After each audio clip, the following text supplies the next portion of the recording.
வேறு யாரும் இல்லை. இந்த ஜனநாயக நாட்டில் நானும் ஒரு குடிமகன். இப்போ பார்த்தீங்கன்னா, இப்போ எலெக்ஷன் தேர்தல் 2024 நமக்கு சொன்னது நிறைய விஷயங்கள். யார் வேணால் ஜெயிக்கலாம், யார் வேணால் தோக்கலான்றதை தாண்டி மக்கள் எந்த அளவுக்கு நம்பிக்கை வச்சுருக்கிறாங்க. இப்போது உதாரணத்துக்கு சந்திரபாபு நாயுடு அவர்கள் எடுத்துக்கங்க, வயசு 74. நிதிஷ்குமார் அவர்கள் வயசு எடுத்துங்க 23.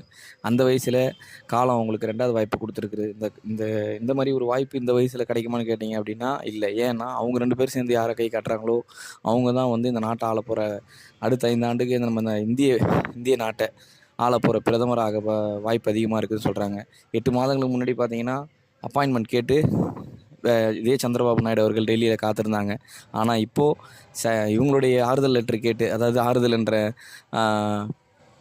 சப்போர்ட்டிங் லெட்டர் கேட்டு நம்ம பிரதமர் அவர்கள் இப்போ வெயிட் பண்ணுறாரு ஆட்சி அமைக்கிறதுக்காக. ஸோ எந்த நேரத்துலையும் உங்களுடைய ஹோப்பையோ உங்களுடைய ட்ரையிங் லெவல் எதையுமே விட்டுறாதீங்க. எல்லா டைமும் நீங்கள் அதை கண்டினியூ பண்ணிகிட்டே இருங்க.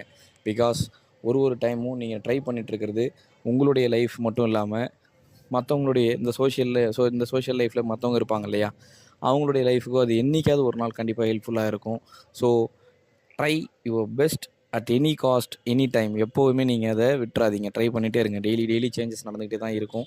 அந்த சேஞ்சஸ் நடக்கிறதுக்கு நீங்கள் எவ்வளோ எஃபோர்ட் போடுறீங்கன்றதை பாருங்கள்.